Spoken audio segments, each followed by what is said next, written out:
Welcome to the Mental Advantage Podcast. Whether you're an athlete trying to perform at your best when it counts the most, a coach or business leader trying to get more out of your team, or someone looking for more personal growth, this is the place for you. This podcast is your map to guide you to the right mindset, systems, and strategies you need to become the best version of yourself. And now, here's John Cullen and Brandon Allen.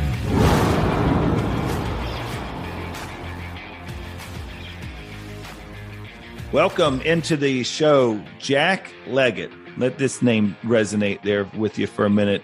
Long time, of course, Clemson baseball coach.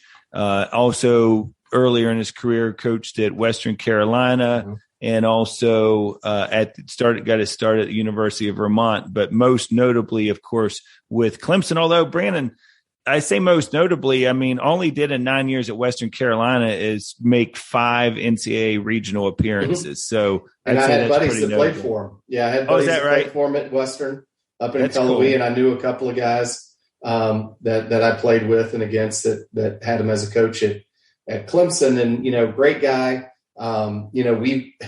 We've had a pretty good run as of late, where some of our guests have had some mojo, karma, whatever you want to call it, blessings.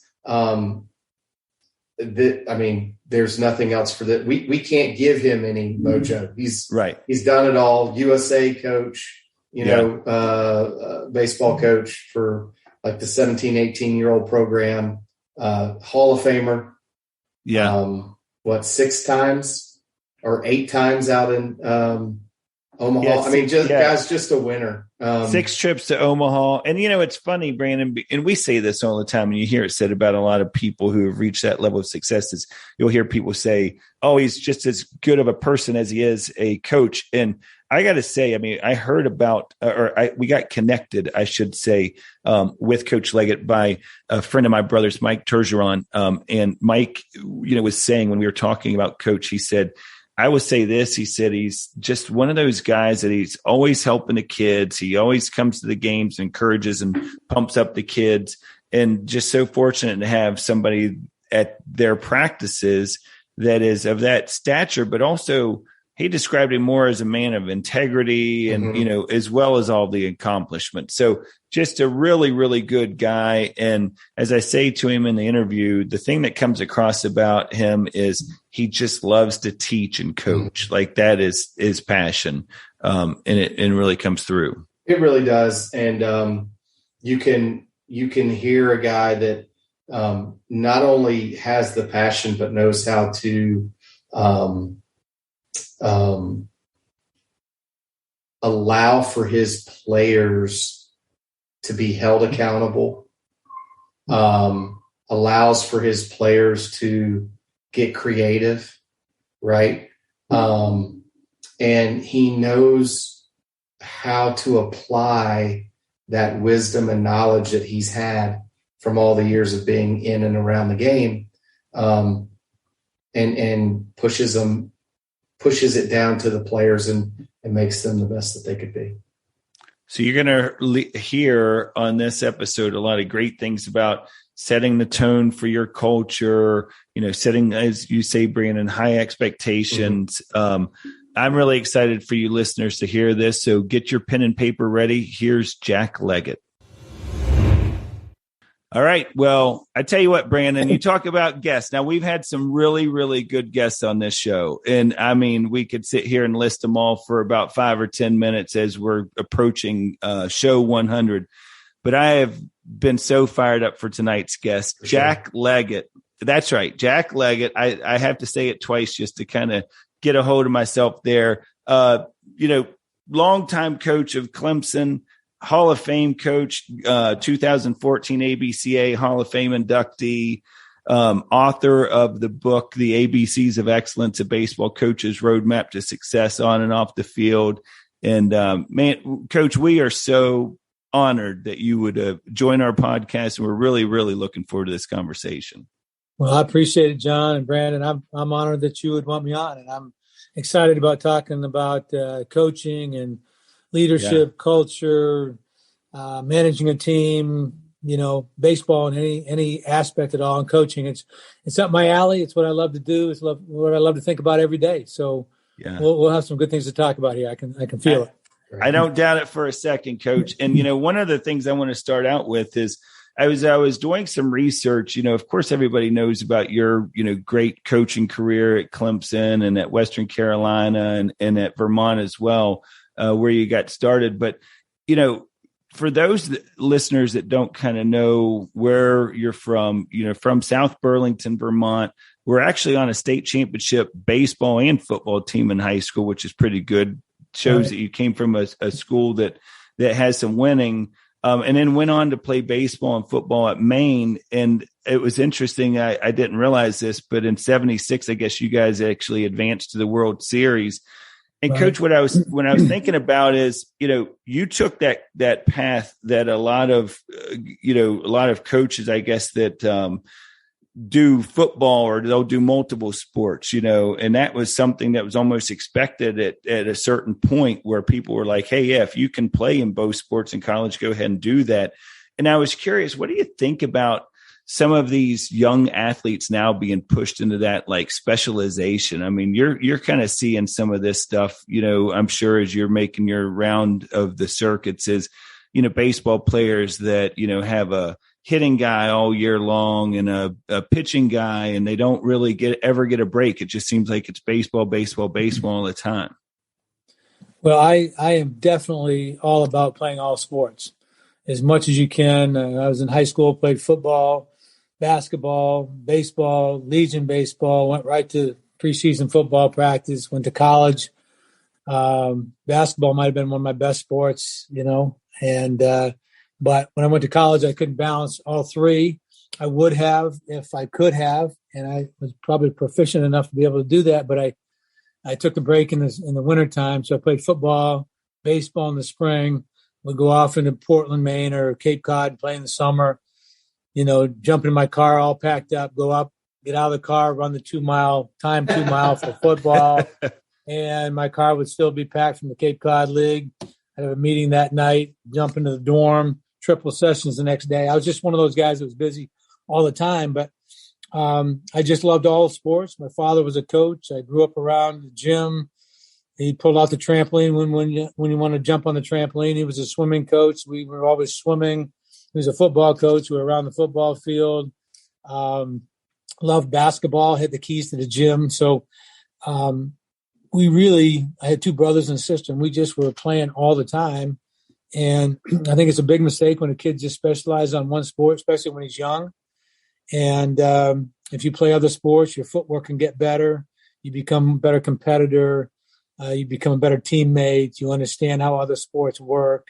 Your body starts to move in different directions, whether, you just play one sport all the time and just play baseball at the beginning.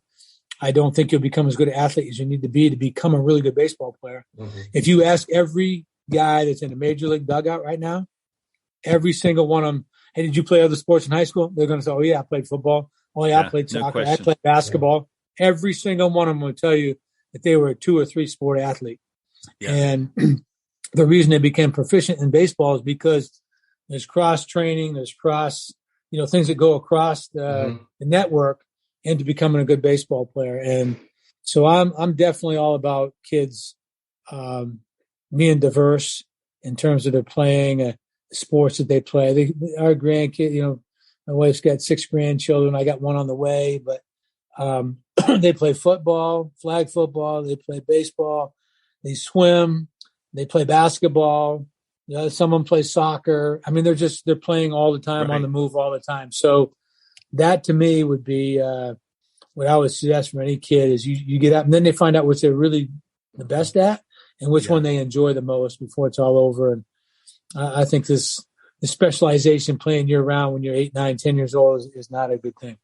No, I'm with you. And I think the other thing, Coach, is it gives you an opportunity to be coached by different styles, right? I mean, you can adapt. You learn that, hey, not every coach coaches the same way. And so I think you can, and I think that's one of the things that really impresses me about you, not only this throughout your career, but even, as you've been, you kind of in the last couple of years or so working around, whether it was Team USA, whether it was, I've seen on your website, you're like, look, if you guys have a travel team somewhere and I'm in the area, I'll come out and work with you. I'll come out and do something in practice. You love to coach. And that comes across in everything you do, whether it's your speaking, whether it's, working coaches clinics, whatever the case may be. You mentioned earlier that your dad was a swim coach at Vermont.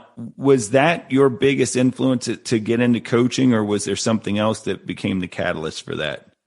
Well, my dad was a coach. He was basically a football coach. He coached a little bit of baseball, coached wrestling, coached track at Adrian College in Michigan, went back to the University of Vermont, coached football. They dropped the football program. They didn't have a swimming coach. They said, can you coach the swim team? He adapted, learned, had some undefeated teams, really good teams in New England. But I would say he certainly was my biggest influence, but I also had really good high school football coach. I had a really good high school basketball coach.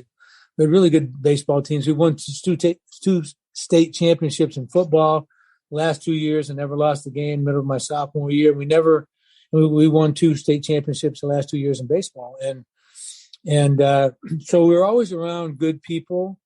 I always knew I loved sports. I wanted to coach. I went to school, University of Maine. I was a physical education major with a history minor. I had great football coaches. I had great baseball coaches. Hall of Fame type guys that were just knew how to coach. Some had a different style. Like you say, that was a really good point.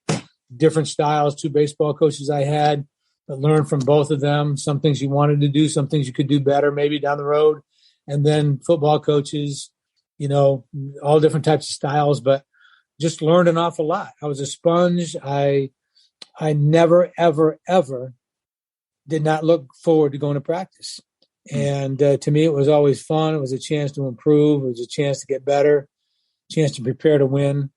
And so, every sport I ever played on, every team I ever played on in my life, I was the captain of and one of the captains. And I always felt like leadership was important and setting the right example. If you weren't the fastest, the biggest, the strongest, or whatever, you could work as hard as anybody, hustle all the time, and you could learn the game and become really proficient at it. And so I ended up being, good player in both sports and having a really good career in those things. But it's because I worked at it, because I was surrounded by good teammates and good coaches, and I always knew I wanted to coach.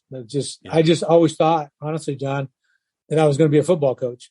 And so when I graduated from college, I kicked that field goal you mentioned, but I was not. A kicker was a sidelight. I played every down. I was the captain of the defense, and if I had you in my sights, you were going down. I was. I don't doubt that for a second, Coach. 52 monster defense. I was the monster man, and so I always thought I was going to be a football coach. And I graduated from Maine, went out skiing out in Colorado with a couple buddies, and loved Colorado. So I went right up to the coach's office at the University of Colorado. Bill Mallory at the time, he had just come from Ohio University, and went in his office and wanted to be a graduate assistant at the University of Colorado and get into football coaching. And he had all his graduate assistantships filled up. Said, I'm sorry, I brought some guys with me that are my graduate assistants. And so if he had said yes, I'd been a football coach.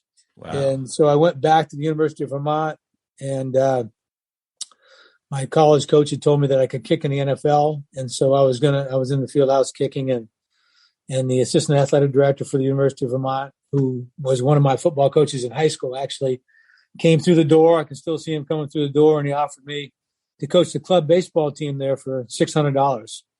And so I waited, chase this dream or get right into coaching. He says, in the summertime, we're going to turn the baseball program, gymnastics, and lacrosse into full Division I status. And if you do a good job, you could be our baseball coach. Oh, wow. And I was going to be 23 years old. And so they hired me in the summer to be the baseball coach after doing the club team. And I was the youngest Division I baseball coach in the country at 23 years old. So I was coaching guys same age I was, or a year younger, and they're all loyal to this day. And, some of my best friends through coaching, they're all 61, 62. And I was probably 25, 6, 7 at the time. They were 18, 19. But even the guys, and I could play ball in the summer with them at that time. So I was playing shortstop on this team that played 60 games during the summer, and my center fielder was in the outfield. My second baseman was there. Shortstop, I was playing short. My left fielder was here, a couple pitchers. And so I was playing with these guys during the summer and, still had the skills to do it and had a great time with it. And as I learned the game more, as I played the game more, and as I started coaching, I started to really understand the game. And I had really good fundamental coaching in college and in high school and in all sports. And so I was had a pretty good ability to process things. And I'd been around coaching all my life. And so at 23, I did not feel like I was only a year older. I didn't feel like I was unprepared ever. I always felt like everything was, and I was coaching it by myself. So I was doing the outfielders, the infielders, the pitchers, the catchers, offense, defense, driving the van, teaching classes in the physical education department. And, the next year they bumped me up to $4,900 and then 9,000, 10-2, 10-8, 10, 11-6, 12-2, 12-8. I applied for the job. So I stayed there 5 years and wasn't making any money, but I didn't care. I was single and just wanted to coach and applied for the job at Western Carolina University. They offered me the job.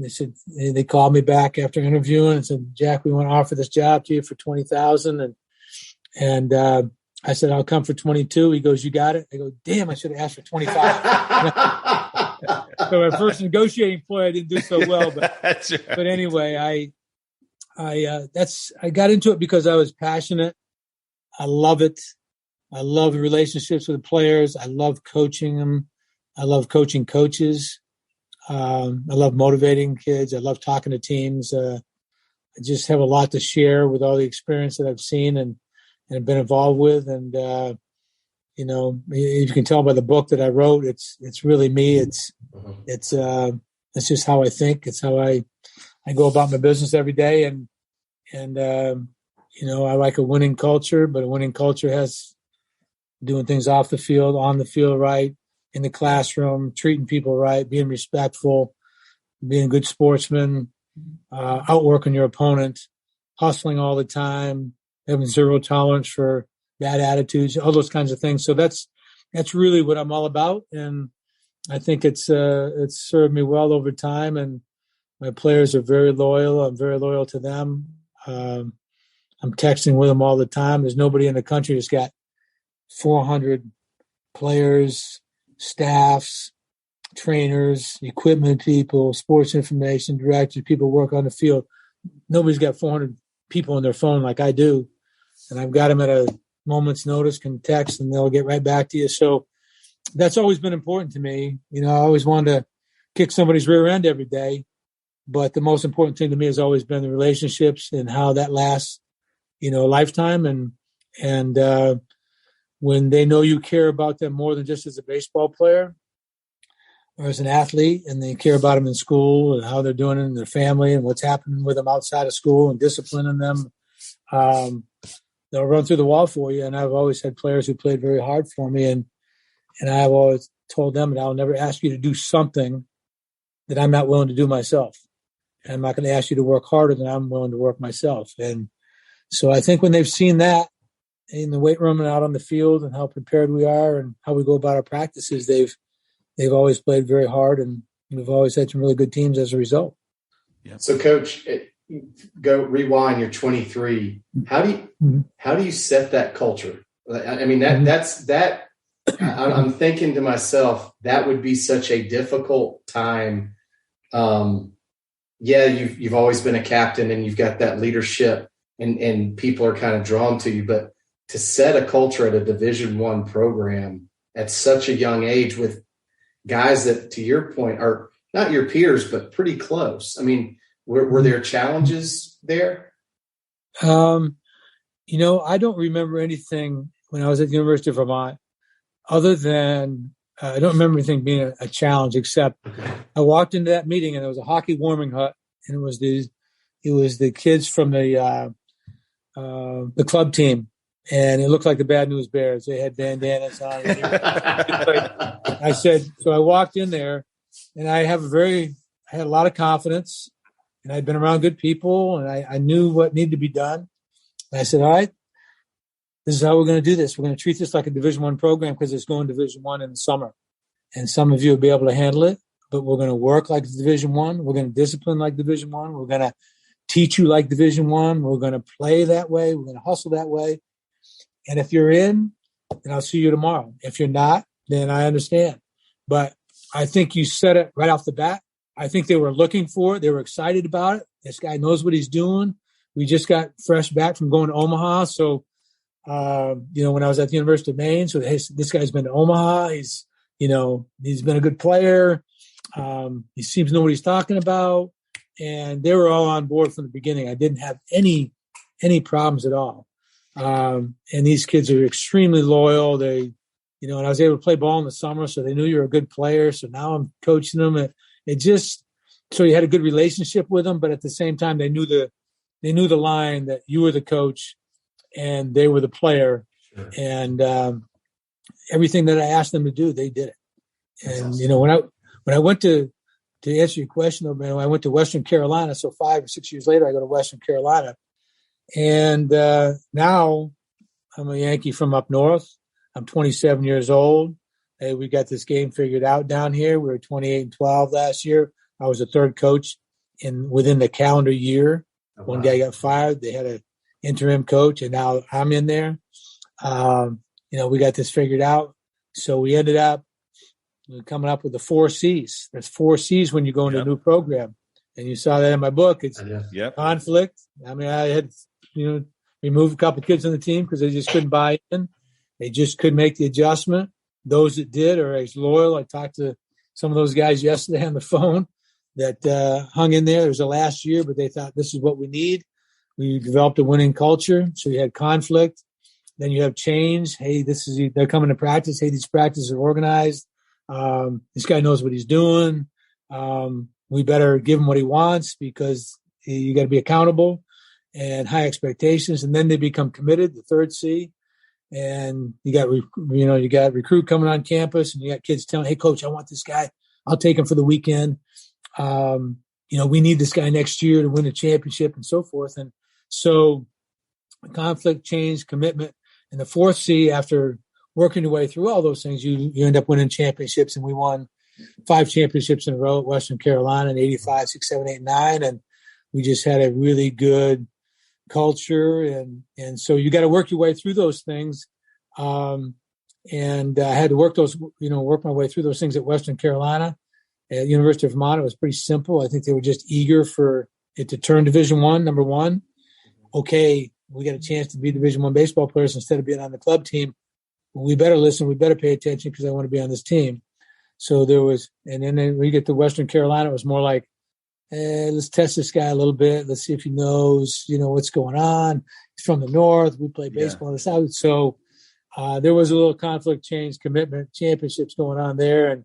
But we worked our way through that. And these guys are tremendously loyal in the years that we had there, the 9 years I had there. So it was a good question, Brandon. But I think I never felt one time that I was the same age as these guys. You weren't going to hang out with them downtown Burlington, Vermont. You weren't going to, you just knew there was it had to be a line. Yeah. And you had to, you had to be their coach. And I think they were excited about that, even though I played with them in the summer.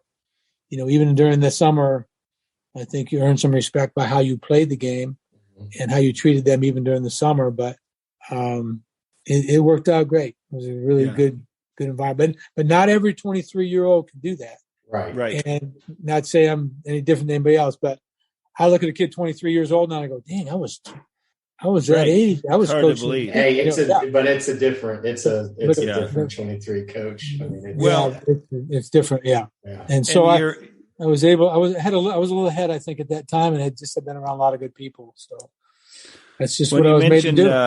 You mentioned Coach Western Carolina and the 9 years you spent there. I mean, 5 NCAA regional appearances, which that shows that whatever you were doing there is working. And then you go on to Clemson in 94. Well, actually 93, you're an assistant coach, but in 94, you get the head coaching job. And then, of course, everybody knows, I mean, 21 NCAA regional appearances, 9 super regional appearances, 6 trips to Omaha.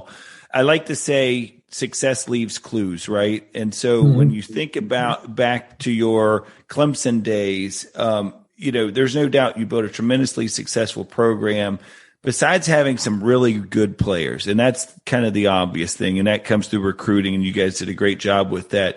What do you think were some of the keys to that success at Clemson? Hard work. Yeah. Accent on fundamentals, not bypassing. Could be fundamentals of throwing, catching, fielding, base running, hitting, bunting, defense, offense, pitching. I mean, just fundamentals is really important.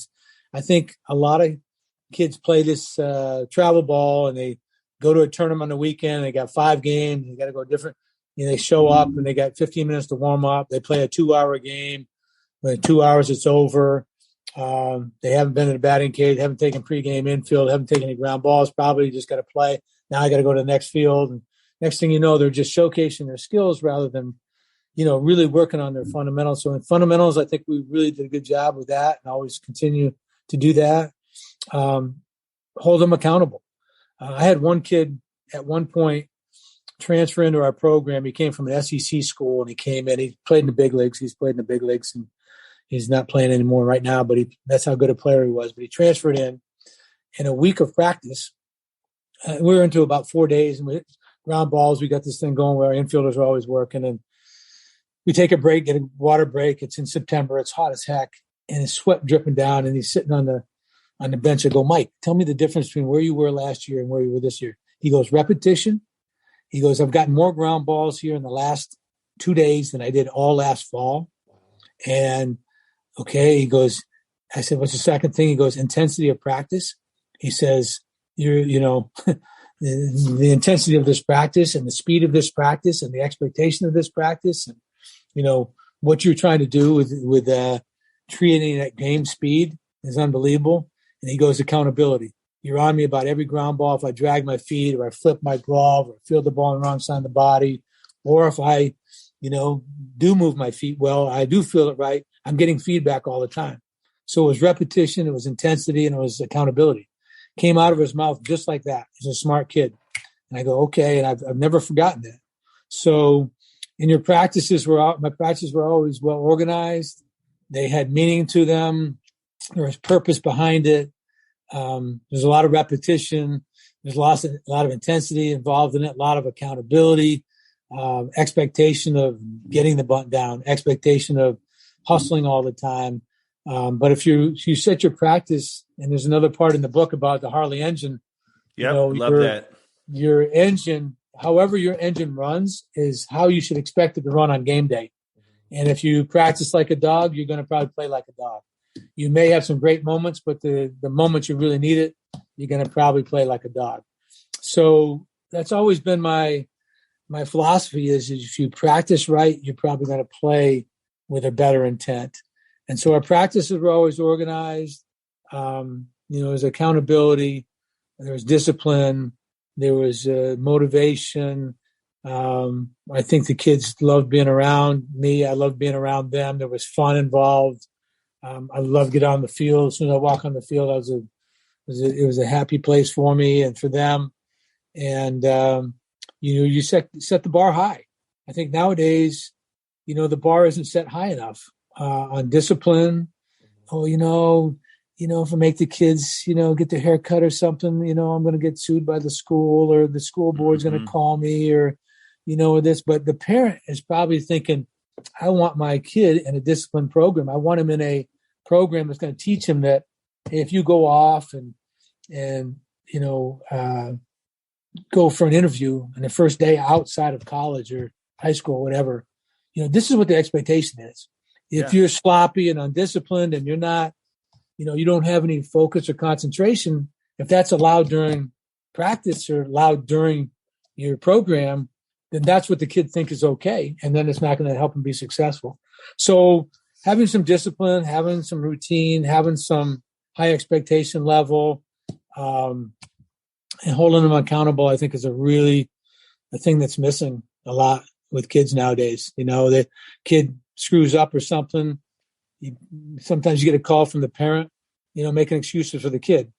If I get a call from my kids and they're in high school or something, your son's messing around and, not paying attention in Spanish class or whatever it was, and they tried to lay this, the teacher's not, it's boring, I'm never going to use it. It wasn't acceptable to me. I'm going, no. It's your job to adjust to that.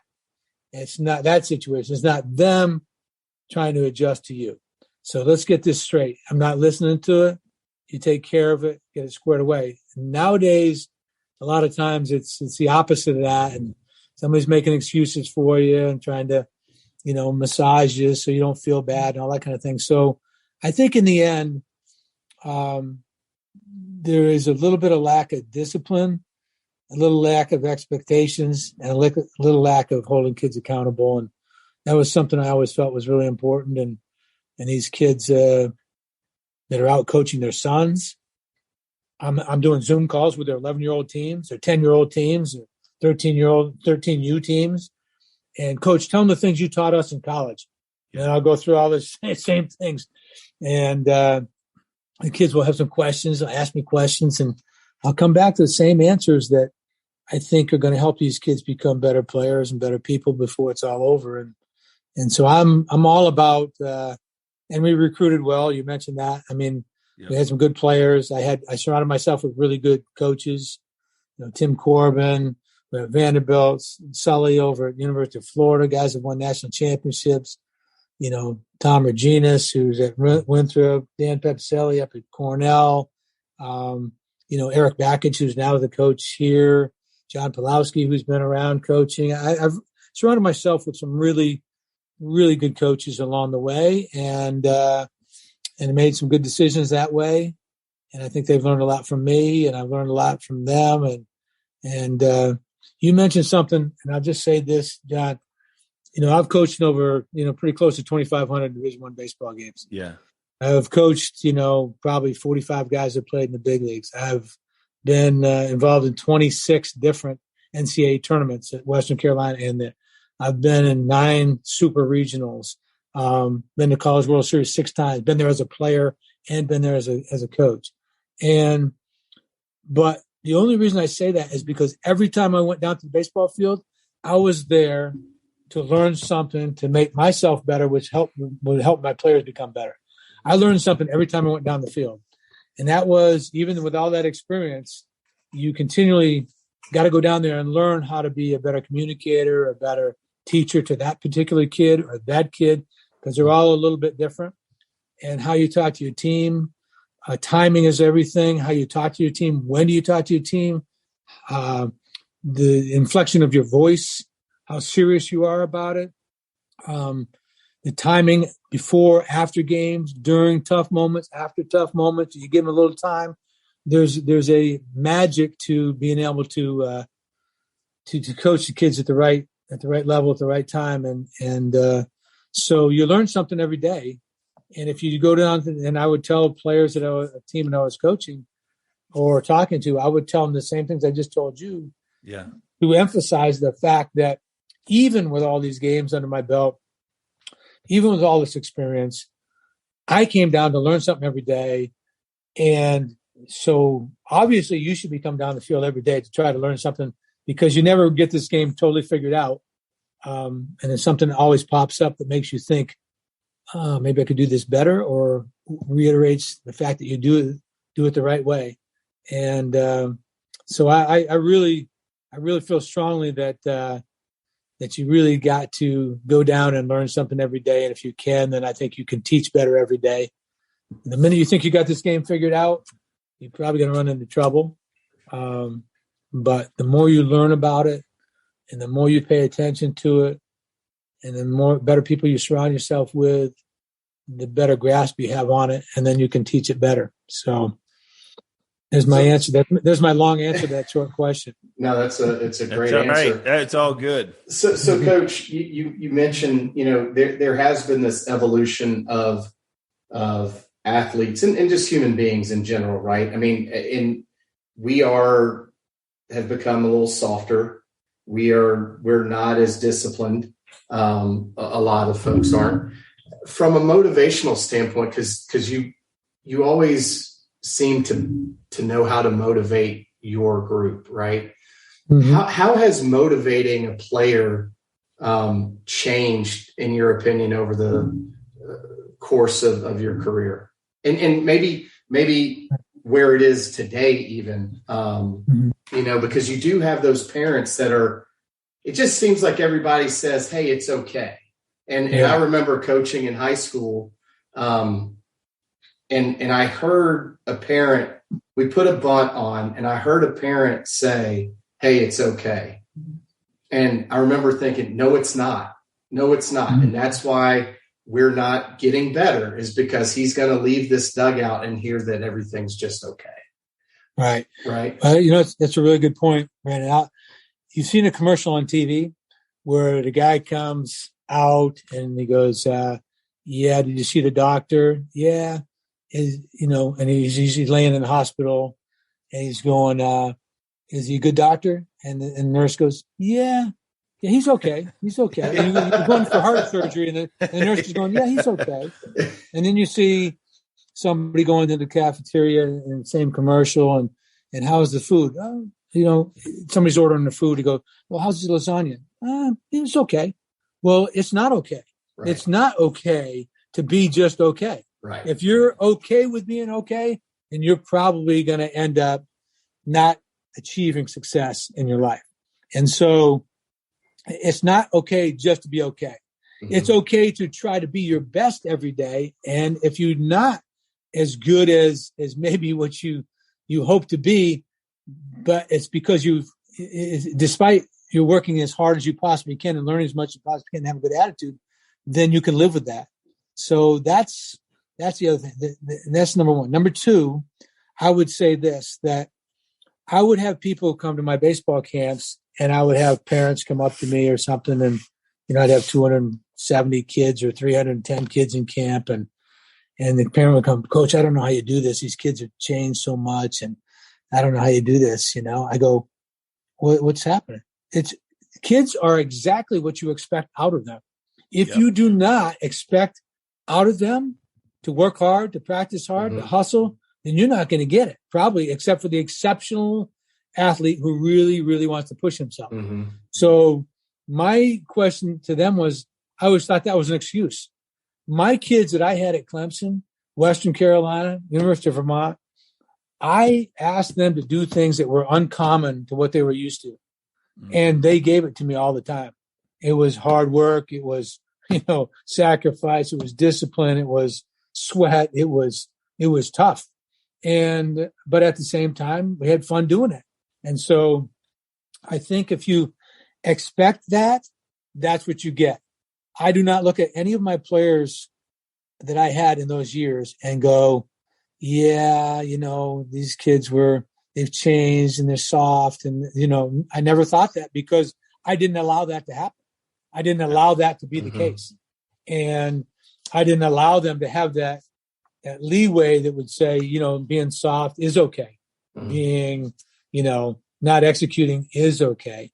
Not hustling, when you're tired and let your guard down, that's not okay. You just grind your way through it. So I always thought that when somebody told me that, it was kind of an excuse, and it was probably a product of the environment that they were allowed to be okay. They were allowed to to be less than what you expected them to be and setting the bar as high. So I think the kids that I had at Clemson, at Western Carolina, and at University of Vermont worked far harder than the kids that I played with at the University of Maine. And we went to the College World Series, had a really good team. But we worked harder at all those other places because the facilities were better. The coaching was, high expectations. The energy level was a little higher maybe. Facilities, I say, were better. The equipment was better. The exposure to what is expected was better. You know, these guys seeing guys on TV, oh, I can be like that if I decide I want to work hard enough. They're on TV. They're getting more exposure. There's more incentive. They go to the weight room. The weight room is unbelievable now. I worked out when I was playing college football and baseball in a racquetball court with a universal machine, and that was our weight room for the football team. That was it. Yep. That was it. So now you go into Clemson's weight room. You know, Western Carolina, we had to improvise a little bit. University of Vermont, we had to improvise a little bit. But in each place I've been, the chance to get stronger, to get better, to improve your skills. You know, it had 2 baseball fields to work on, so everybody was busy. The batting cages were better. So these kids have every reason to get better, and every excuse and every reason not to use an excuse, because there are no excuses. And so I look at it as a more of a culture thing of them being allowed to be that way than I do a difference in the kids, because the kids, I'm talking to kids that played for me in 2015, and these are some of the toughest kids I've ever been around. And in 2010, some of the toughest people I've ever been around. In 1995, 96, 97, some of the toughest, most competitive people I've ever seen in my life I had on our baseball teams. And in 2010, I mean, it was just, in 2000, I mean, I've had teams where, you know, you put us in a ring and fight, and we are going to come out. I mean, and it's because that was the culture. That's what's expected out of you. That's what these kids were willing to give to become the very best they could and become the best team they could. And so I look at that. I think a lot of people think that, Brandon, and it's a really good point. But my answer has always been: set your sights higher, set your accountability higher, set your expectations higher, work them harder, discipline them, and set the parameters, you know, and you're going to get really close to what you really want. You know, there's 3 things that have been the same since I've been coaching, and will be this way 50 years from now. If you get too loose and you lose discipline and you lose structure, then it becomes sloppy. Yeah. And once it becomes sloppy, you lose. And so, you know, you got to have structure, you got to have discipline, you got to have high expectations. And then you don't have sloppiness. You have something that's tight, that's crisp and sharp, and then you win. But if you don't, you have no discipline, it gets sloppy, and then you lose. And that's going to be like that. 50 years from now, I'll be talking to you, doing the same podcast, and we'll be talking about the same thing. Yeah, no, you're exactly right. And I really, really want the listeners to hear what you said about not lowering the bar, because I agree with you 100%. I think innately people want to do really, really good things. And if you lower the bar, and I love in the book, and guys, do yourself a favor, get online. You can go to jackleggett.com. You can go to Amazon is where, I think I picked mine up. But it's the ABCs of excellence. And what I love, Coach, about this book is the way that you kind of, the ABCs is literally the ABCs. You start out with A, and you talk about, attitude. You talk about all the words that begin with A that are meaningful to you and your approach. And one of the ones you just made me think of is O, was optional. There's choices, right? I mean, there's choices, and you have choices whether you want to work hard that day, or you want to be an energy giver, an energy taker, or whatever the case may be in practice.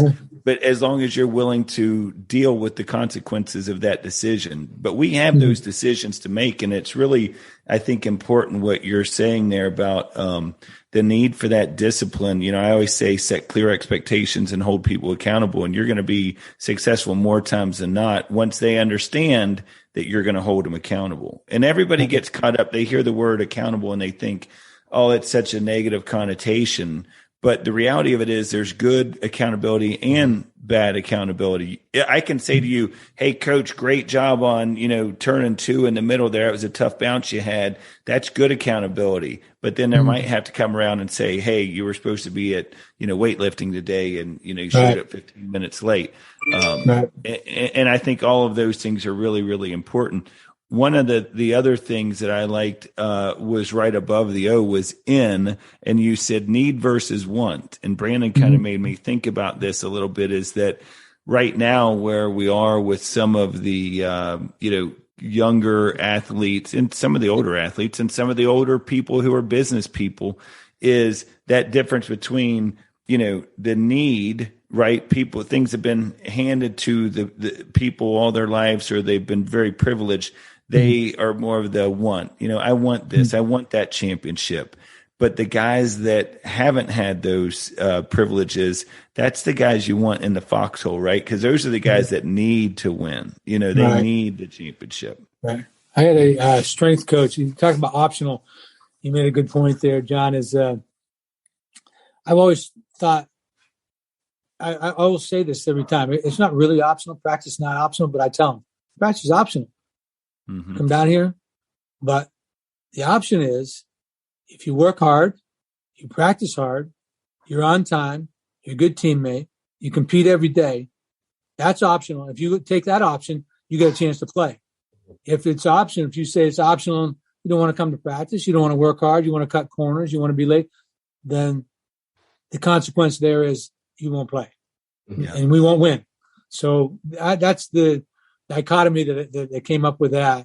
And then the need to win and the need and the want to win. There's two different things here.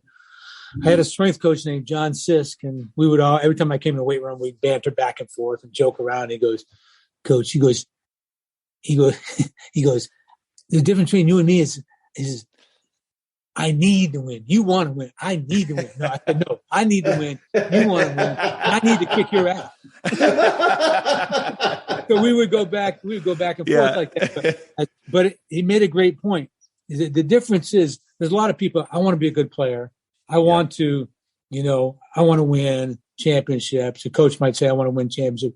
But the guy, and it might be a player who's been handed a lot of things. Yeah, I want to make it to the major leagues. Then you take a kid from the Dominican Republic or something that has nothing to go back to and go, I need to make big leagues. I need to get better. I need this. And the same thing is true with a guy who has a really good baseball team, coaching a real good team, is he has a need to go to practice every day and be organized, has a need to prepare to win. He has a need to win. He's got more competitive juices. When he goes to home plate and shakes hands with the other guy, I used to look at the other guy in the eye. He didn't know what I was thinking, but I'm thinking, I am going to kick you. Yeah. And so, love it. And I'll be nice and respectful, but that's what was going on in my mind. And I need this. There's two people going home tonight to their food. And one of them's, the food's going to taste good. And one of them's food's going to taste like crap. Yeah. And I got that option. And I'm going to do everything I need to go home. And I need to feel good. And I want my team, I need to have this team feel better tomorrow. So there was always a need in me to be the best, or to be successful, or to create the best, fundamentally tough, well-prepared teams. That was a need. It wasn't just a want. It wasn't a hope. I was going to do something about it every day. And I think that's the difference between needing something and wanting something. And I think there's a distinct difference between the two. Well, and you also talked about, and this really, I gravitated towards this point coming from that mental performance perspective, is you talked about MTA, make the adjustment. And we talk about this all the time. It's not what is happening to me that matters. It's how I respond to what is happening to me that matters. Right. And so make that adjustment really resonated because, I think about, and I've shared this on the podcast before. I saw one day somebody was talking about, changing what if to even if, instead of thinking about things as, well, what if this happens? What if we get behind early in the game? What if our pitcher gets knocked out in the second inning, our starting pitcher, whatever? Instead of what if, think of it as even if we get behind early in the game, even if our pitcher gets knocked out in the second or third inning, we're going to have a plan. And that was something that really resonated all throughout the book, was planning for these things. We've had a sports psychologist, Morris Pickens, on the shows. PGA works with a lot of PGA golfers, and his little phrase is invite the challenge.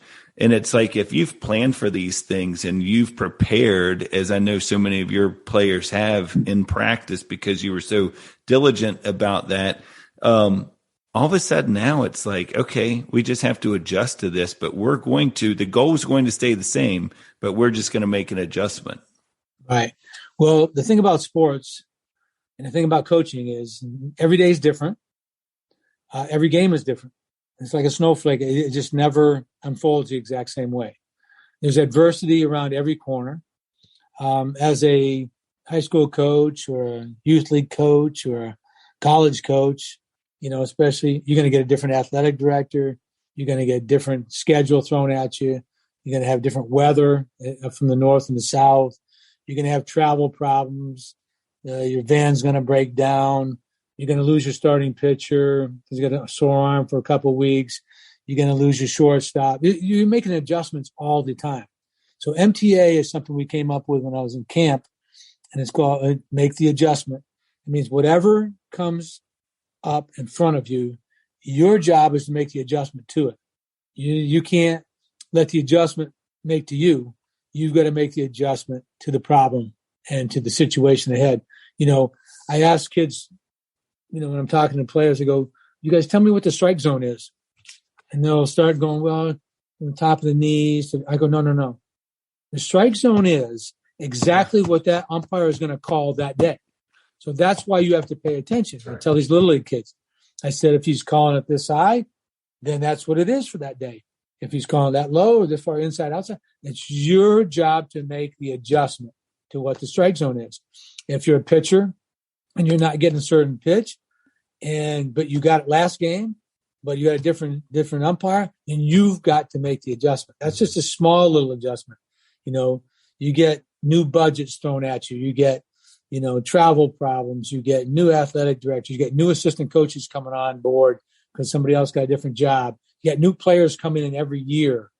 And so it's up to you to kind of make an adjustment to the type of team you're going to have. You're going to be more of a running team. You're going to have to bunt a little bit more. You're going to be a pitching defensive, emphasis. So there's an emphasis on making an adjustment every single day, all the time, every time you turn around. And you just got to be comfortable in uncomfortable situations because you're going to be, there's a lot of uncomfortability when you're coaching. You're down by 4 in the first inning. So what do you got to do? You got to make the adjustment. You got to pack away, change your mindset a little bit. You got to work your way back in it.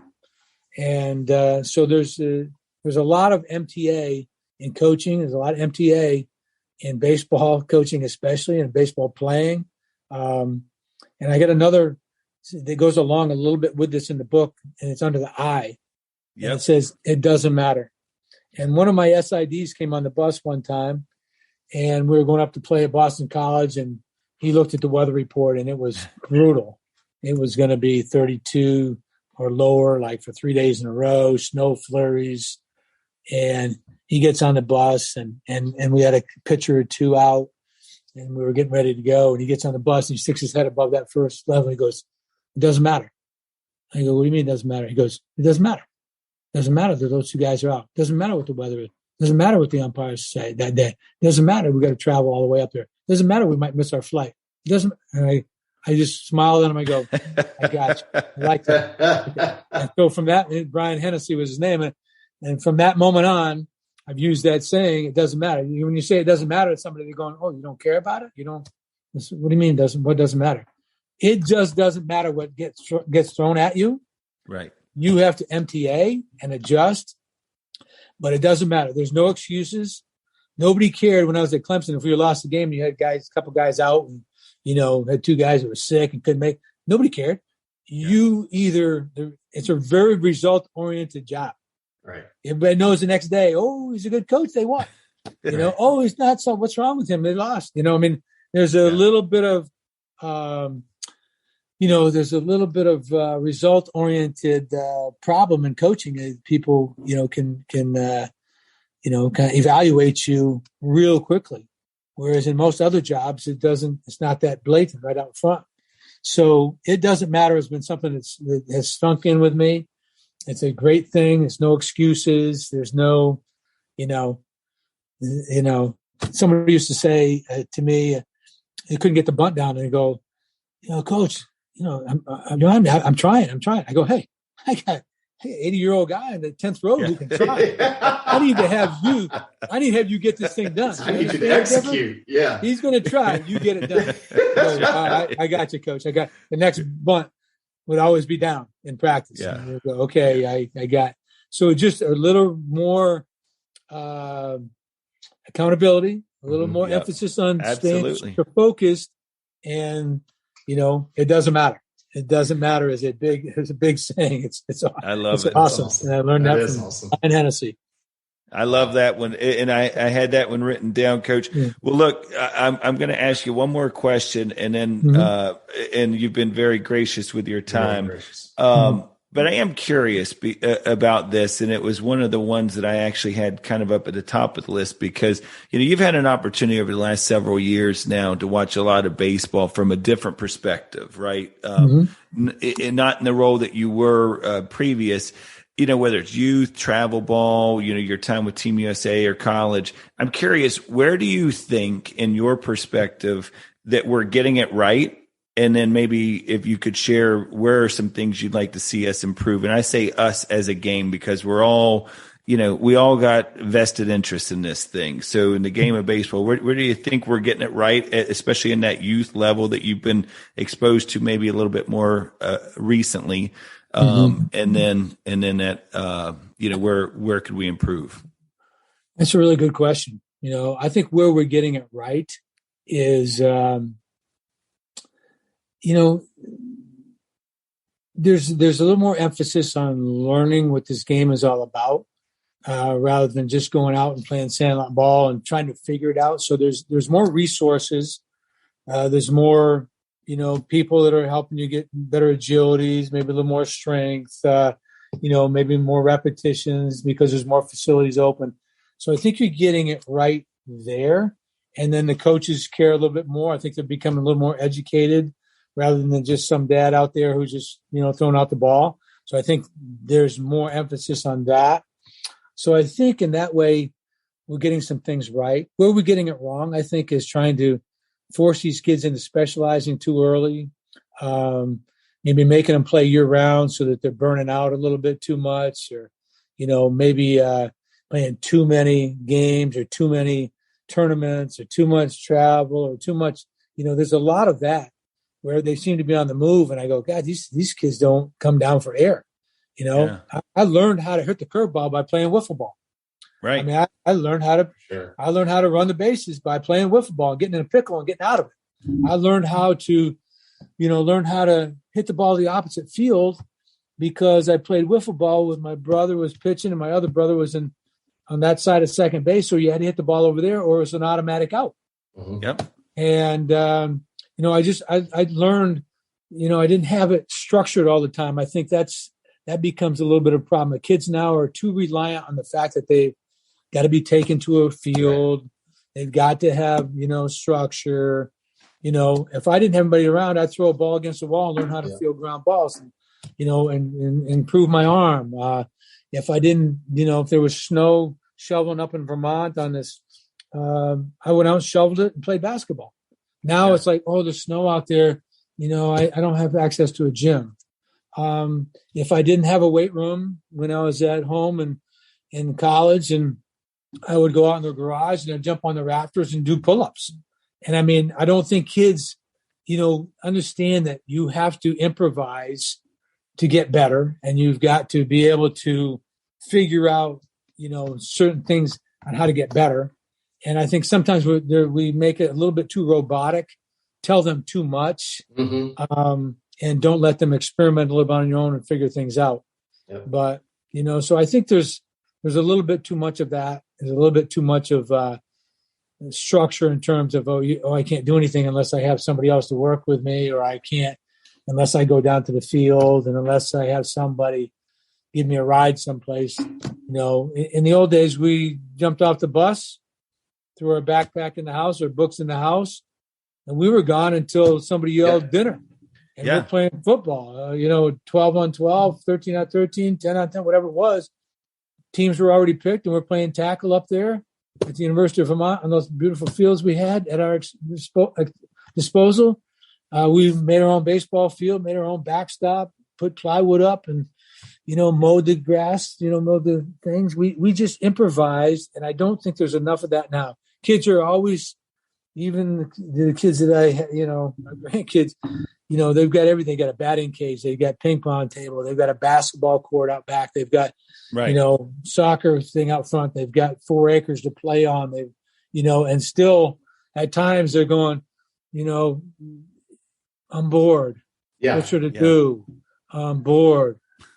And I'm thinking, how can you possibly be bored? You got some, and so the parents, they're smart enough to kick them out of the house, go out, they got their own batting cage, and they go out and hit, and that kind of thing. So I think kids just haven't really. We've kind of done too many things for them, and when you get used to doing too much for somebody, they get expecting it, and once they get expecting it, they become less reliant on their own creativity, and so I'd say that's one thing we could do a lot better. And what we're doing right, I think, is caring about our kids. Giving them opportunities, giving them chances to be exposed to things that I never was exposed to, Right. And whether it be these travel ball teams and all that kind of thing. But at that age, but it didn't seem to bother me at that time, because I became proficient in all 3 sports just because working with my brothers and just playing all the time. But I think they're exposed to some things that I think can help them become better. Yeah. If we don't enable them too much, and we don't do too much for them, and we don't coddle them too much and tell them how good they are all the time. Every kid now, his rate is he's the 3rd best shortstop in South Carolina. Yeah. He's the 15th best pitcher in the state of. Okay. Everybody's ranked. I mean, I was never ranked.